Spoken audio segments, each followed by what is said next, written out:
मोदी की पाकिस्तानियों को गोली मारने की धमकी, पाकिस्तान ने बयान इश्तियाल अंगेजी करार दे दिया। तर्जुमान दफ्तर खारजा शफकत अली खान ने कहा, बयान में नफरत और तशद्दुद अंगेज लबो लहजा निहायत काबिल तशवीश है। भारतीय वज़ीर आज़म का बयान पहले से गैर मुस्तहकम खित्ते के लिए खतरनाक नज़ीर कायम करने की कोशिश है। हम भारतीय क़यादत में सियासी बलूगत और शाइस्तगी के जवाल पर अफसोस का इजहार करते हैं। ऐसे बयानात अक़वाम मुत्तहिदा चार्टर के बुनियादी उसूलों की खुली खिलाफ वर्जी है। पाकिस्तान ऐसे बयानात को एक गैर जिम्मेदाराना इश्तियाल अंगेजी समझता है। आलमी बिरादरी ऐसे बयानात का नोटिस ले। भारतीय जारहाना बयानात इलाकाई इस्तेहकाम को नुकसान पहुंचा रहे हैं। ऐसे बयानात का मकसद मकबूजा कश्मीर से तवज्जो हटाना है। अमन के लिए भारत से मुज़ाकरात के लिए तैयार हैं। भारत ने जारियत की तो मुंह तोड़ जवाब देंगे। वज़ीर आज़म शहबाज शरीफ की तेहरान में ईरानी सदर के हमरा प्रेस कॉन्फ्रेंस। कहा, पाकिस्तान खित्ते में अमन सलामती का ख्वाहां है। मसला कश्मीर समेत तमाम तनाज़ात हल करना चाहते हैं। मजीद बोले, गजा की सूरत हाल इंतहाई तशवीशनाक है। वक्त का तकाजा है गजा में फौरी और देरपा जंग बंदी को यकीनी बनाया जाए। ये भी कहा, पाकिस्तान पुरअमन न्यूक्लियर प्रोग्राम का हामी है। ईरानी सदर मसूद पेज़ेश्कियान ने कहा, पाकिस्तान और भारत के दरमियान जंग बंदी का खैर मकदम करते हैं। खित्ते की तरक्की और खुशहाली अमन से ही मुमकिन है। फलस्तीनियों की नस्ल कुशी पर आलमी बिरादरी की खामोशी सवालिया निशान है।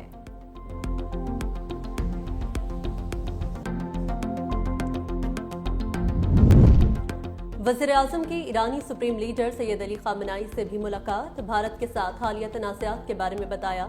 आयतुल्लाह खामनाई ने इस बात पर अफसोस जाहिर किया कि बाज़ मुस्लिम ममालिक सहूनी हुकूमत का साथ दे रहे हैं। कहा, ईरान और पाकिस्तान मुस्लिम दुनिया में अहम और पुरअसर किरदार अदा कर सकते हैं और मसला फ़लस्तीन को मौजूदा गलत समझ से हटाकर उसकी समझ दुरुस्त कर सकते हैं।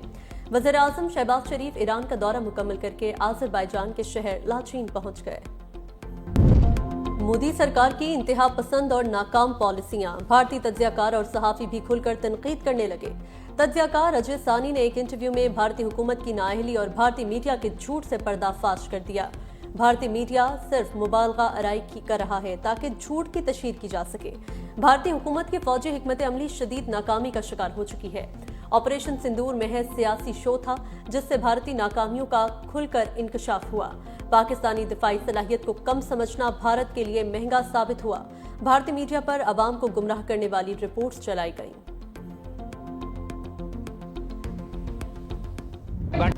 भारत में मुसलमान होना जुर्म बन गया। अलीगढ़ उत्तर प्रदेश में हिंदू इंतहा पसंद गांव रक्षकों ने 4 भारतीय मुसलमानों को ईंटें, डंडे और सरियों से मार मार कर शदीद जख्मी कर दिया।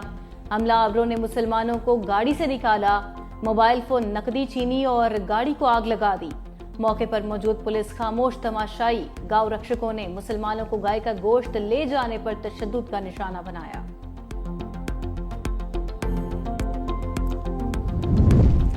सबको मुल्क की मईशत के लिए किरदार अदा करना होगा। तालीम के शोबे को बजट में मुकम्मल सपोर्ट करेंगे। भारत के साथ हालिया जंग में देख लिया, टेक्नोलॉजी बहुत जरूरी है। वज़ीर आला सिंध मुराद अली शाह का तकरीब से खिताब। कहा, दोस्त ममालिक ने टेक्नोलॉजी के जरिए पाकिस्तान की मदद की। पूरी दुनिया में इंडस्ट्री लीड कर रही है।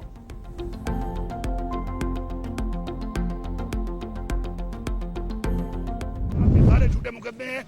ये जो केस अभी आपके सामने बयान किया गया है उसमें बेनिफिशियरी ही नहीं है ना इमरान खान साहब ना बुशरा बीबी। फैसला इंशाल्लाह आएगा तो पूरी कौम को पता चलेगा वो किस तरीके से मुल्क के साथ खिलवाड़ कर रहे हैं, लोगों के मैंडेट से खिलवाड़ कर रहे हैं, पाकिस्तान के कानून से खिलवाड़ कर रहे हैं, पाकिस्तान के आइन से खिलवाड़ कर रहे हैं और ये समझ रहे हैं कि हम ये करके ये सब कुछ करते रहेंगे, कुछ नहीं होगा। बानी पीटीआई के खिलाफ मुकदमात झूठे हैं। वजीर आला खैबर पख्तूनख्वा अली अमीन गंडापुर की मीडिया से गुफ्तगू। कहा, पाकिस्तान के कानून और आइन के साथ ना खेला जाए।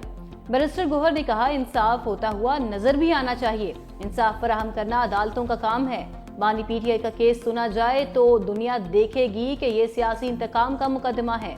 अलीमा खान ने कहा, बानी पीटीआई ने कहा है सारी जिंदगी जेल में रखें, पीछे नहीं हटूंगा। वो कह चुके कल हमें, ये सारी जिंदगी मुझे जेल में रखें, मैं यजीदियत और फरौनियत के आगे नहीं सर झुकाऊंगा। वो अकड़ा हुआ आदमी नहीं है, वो आजिज आदमी है, वो सूफी आदमी है, वो एक अल्लाह के करीब इंसान है। आप उसको चैलेंज कर रहे हैं। सुप्रीम कोर्ट आईनी बेंच में मखसूस नशिस्तों के फैसले पर नजरसानी से मुतालिक दरख्वास्तों पर समाअत। फैसल सिद्दीकी ने दलाइल देते हुए कहा, मखसूस नशिस्तों से मुतालिक कौमी और सूबाई असम्बली की 78 नशिस्तें हैं जिन पर तनाज़ा है। अगर ये नशिस्तें दीगर सियासी जमातों को दे दी जाएं तो हुकूमत को 2/3 अक्सरियत मिल जाएगी। इसलिए कहा जा सकता है कि ये मुतनाज़ 2/3 अक्सरियत होगी। जस्टिस मुसर्रत हिलाली ने कहा, आप सुन्नी इत्तेहाद के वकील हैं या पीटीआई के? क्या आपको पीटीआई ने अथॉरिटी दे रखी है कि उनकी तरफ से भी बोले? छुपते भी नहीं, सामने आते भी नहीं। फैसल सिद्दीकी ने कहा, नजरसानी के लिए फैसले में गलती या नकाइस होना जरूरी है। मौजूदा नजरसानी दरख्वास्तें नाकाबिले समाअत हैं।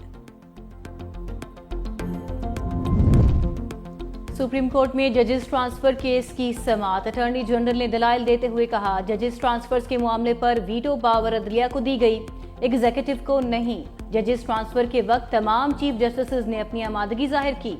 सीनियोरिटी कोई ऐसा मामला नहीं था जो चीफ जस्टिस के इल्म में लाया जाता। जस्टिस सलाहुद्दीन ने कहा, सीनियोरिटी के मामले पर किसी चीफ जस्टिस से राय नहीं ली गई। ट्रांसफर शुदा जजेस इस्लामाबाद हाई कोर्ट के जजेस हैं या पुरानी हाई कोर्ट्स के, ये अभी तय होना है। जस्टिस नईम अख्तर अफगान ने कहा, जजेस ट्रांसफर के हवाले से कौन सा असूल अपनाया जाएगा, आइन खामोश है। इस मामले में कौन सा असूल अपनाया गया कि जस्टिस सरफराज डोगर को ट्रांसफर के लिए चुना गया? Justice Dogar Lahore high court में सीनियोरिटी में 15वें नंबर पर और इस्लामाबाद हाई कोर्ट में पहले नंबर पर आ गए। केस की समाअत 29 मई तक मुलतवी। कौमी असम्बली कायमा कमेटी बराए सनत व पैदावार का इजलास। मेंबरान असम्बली कराची चेंबर्स को जूम पर बुलाने पर सीईओ के इलेक्ट्रिक मोनस अलवी का एतराज। कहा, मुझे जूम की सहूलत नहीं दी गई, कराची से यहाँ क्यों बुलाया गया? चेयरमैन कमेटी ने सीईओ के इलेक्ट्रिक से अपने केसेस वापस लेने का मुतालबा किया। इनकार करने पर मेंबरान का सीईओ के इलेक्ट्रिक के खिलाफ तहरीक इस्तेहकाक लाने का मुतालबा। मेंबरान के इसरार पर सीईओ के इलेक्ट्रिक को कमेटी इजलास से बाहर निकाल दिया गया।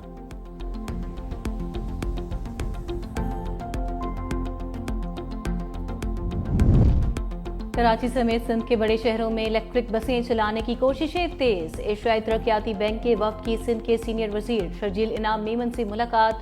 वफ्द का सूबे के ट्रांसपोर्ट सेक्टर में मुमकिन सरमायाकारी में दिलचस्पी का इजहार। शर्जील इनाम मेमन ने कहा, मुस्तकबिल इलेक्ट्रिक गाड़ियों का है। हम पहले ही पाकिस्तान की पहली इलेक्ट्रिक बस सर्विस कराची में शुरू कर चुके हैं। पायदार ट्रांसपोर्ट हमारी तरजीहात में सरे फहरिस्त है।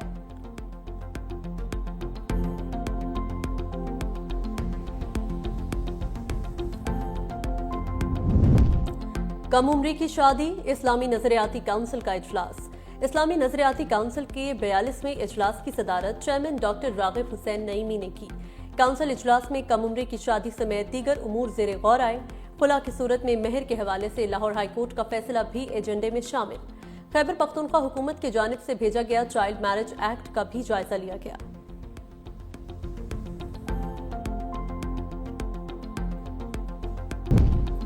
वज़ीर आला पंजाब मरियम नवाज ने शाहपुर कांजरा में मुल्क की सबसे बड़ी मॉडल मवेशी मंडी का इफ्तिताह कर दिया। मरियम नवाज का शाहपुर कांजरा मवेशी मंडी का दौरा, सहूलियात का जायजा भी लिया। मॉडल कैटल मार्केट में मवेशियों के लिए 20 बड़े शेड्स कायम। पहली मर्तबा जानवरों के शेड में पंखे भी लगा दिए गए। मवेशियों को वबाई अमराज से बचाने के लिए करंटीना सेंटर भी बना दिया गया।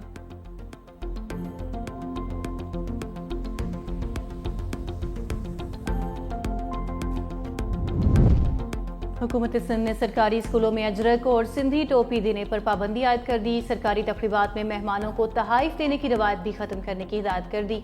नोटिफिकेशन के मुताबिक मेहमानों के इस्तकबाल के लिए बच्चों को कतार में खड़ा करने पर मुकम्मल पाबंदी होगी।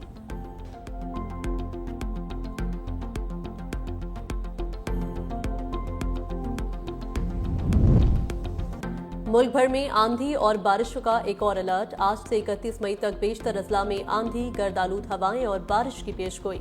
इस्लामाबाद में वक्फे वक्फे से तेज हवाओं और बारिश का इम्कान। रावलपिंडी, गुजरात, जेहलम, गुजरावाला में तेज हवाओं के साथ बारिश मुतवक्के। लाहौर, सियालकोट, फैसलाबाद, सरगोदा और मियांवाली में बादल बरसेंगे। पेशावर में बूंदाबांदी।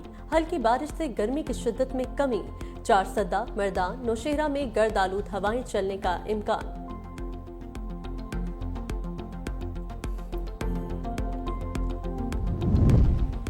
सऊदी अरब में ज़िलहज का चांद देखने के लिए इजलास आज होगा। सऊदी माहिरीन फल्कियात के मुताबिक आज चांद नजर आने का इम्कान है। अबू ज़हमी में चांद दूरबीन के जरिए देखा जा सकेगा। ओमान, फलस्तीन के शहर अल-कुद्स और काहिरा में चांद आंख से देखना मुमकिन होगा। मरकज़ी इत्तेहाद कमेटी का इजलास भी आज इस्लामाबाद में होगा। चेयरमैन मौलाना सैयद मोहम्मद अब्दुल खबीर आज़ाद इजलास की सदारत करेंगे।